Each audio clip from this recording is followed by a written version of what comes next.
Bonjour tout le monde, ici Aurélie, mon petit lapin filou qui est juste là.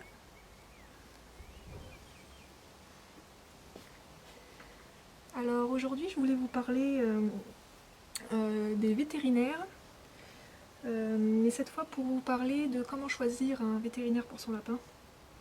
Quels sont les critères et comment savoir si un vétérinaire sera compétent pour s'occuper d'un lapin. Dans l'idéal, il serait préférable d'avoir un vétérinaire spécialisé NAC, donc nouveaux animaux de compagnie.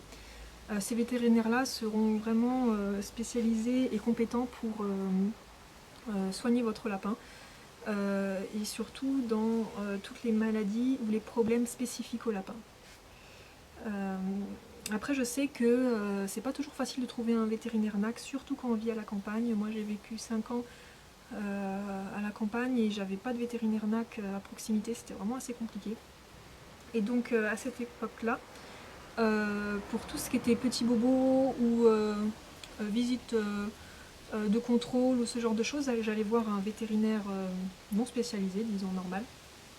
Et j'allais voir un vétérinaire NAC qui était bien plus loin de chez moi, mais seulement dans les cas spécifiques au lapin ou pour les cas graves.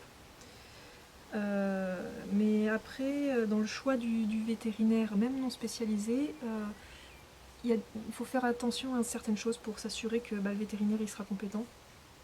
Bien sûr, si il s'agit d'une simple vaccination ou de contrôle général de santé, ça peut, pour n'importe quel vétérinaire peut faire l'affaire, ou par exemple pour des cas de fracture ou pour d'ulcères des yeux. Ces cas-là ne sont pas forcément spécifiques au lapin. Un vétérinaire qui s'y connaîtra en chien ou en chat sera tout à fait capable de soigner ou de faire une radio à un lapin qui a une fracture, ou de soigner un ulcère à l'œil qui sera la même chose que ce soit l'œil d'un lapin ou l'œil d'un chat ou d'un chien.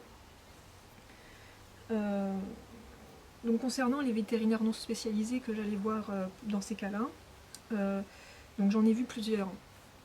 Là où j'étais, dans la ville où j'étais, donc il y avait quand même 2-3 vétérinaires. Donc je les ai essayés tous. Le premier, j'y allais parce qu'il était proche de chez moi et pas très cher.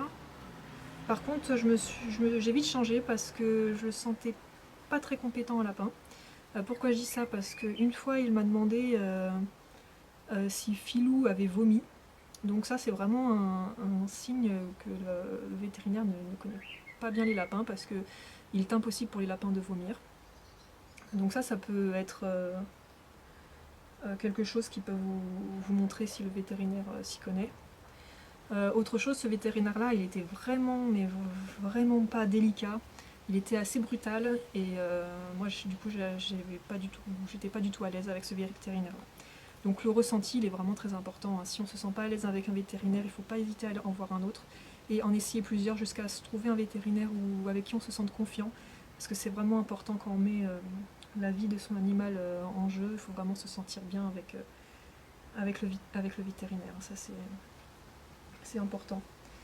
Du coup, après, j'avais été voir un autre vétérinaire qui était toujours pas spécialisé. Et celui-là, c'était dans une grande clinique et les consultations étaient vraiment chères. J'y suis allée plusieurs fois pour des cas généraux comme pour les ulcères. Bon, j'avais pas eu de soucis, hein, ils étaient plutôt compétents et délicats avec les animaux, donc c'était pas un souci. Par contre, le jour où Filou a commencé à avoir son encéphalitozoonose, donc ça je vous en parlerai dans une autre vidéo, eux ils sont passés complètement à côté du diagnostic et sans faire ni test ni rien, ils m'ont proposé une solution à faire dans l'immédiat.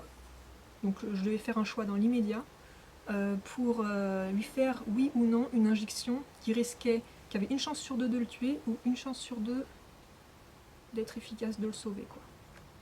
Donc super le choix. Donc du coup, tout de suite j'ai paniqué et j'ai dit je suis désolée pour un choix si important, il faut que je consulte un vétérinaire spécialisé. Et je suis partie. Et j'ai bien fait. parce que quand je suis allée voir le vétérinaire spécialisé, il m'a dit que c'était pas du tout c'était pas du tout ce que le vétérinaire précédent avait diagnostiqué. C'était que le traitement qu'il proposait était dangereux et surtout inutile. Et du coup, après plusieurs tests et plusieurs essais, et en prenant le temps d'observer le lapin, finalement ce vétérinaire spécialisé a diagnostiqué l'encéphalitozoonose et a sauvé Filou au final. Donc ça, je le raconterai un peu plus en détail dans une autre vidéo. Donc tout ça pour dire que quand on n'est pas en confiance avec un vétérinaire, quand on doute du jugement d'un vétérinaire, quand on doute du choix qu'il nous propose, il ne faut surtout pas hésiter à aller voir ailleurs, consulter plusieurs vétérinaires, avoir différents avis, confronter les avis, voir s'il y en a des avis similaires ou des avis complètement différents, complètement opposés. C'est important parce que des fois la vie de notre animal est en jeu et des fois on ne va pas oser dire non à un vétérinaire. On va se dire oui, donc lui il sait forcément ce qu'il faut faire. On va pas oser s'imposer et dire non, je suis désolée, je préfère avoir un deuxième avis. Mais quand on le sent vraiment pas au fond de soi, faut pas hésiter parce que des fois ça peut avoir des conséquences graves. Donc voilà, si j'ai un conseil à donner, c'est ça, c'est s'écouter, être en confiance et ne pas hésiter à avoir plusieurs vétérinaires. Voilà, je crois avoir tout dit sur comment choisir un vétérinaire, privilégier les vétérinaires NAC. Les vétérinaires classiques peuvent être utiles et compétents et peuvent bien nous dépanner dans les cas de petits bobos ou de soins, disons, quotidiens.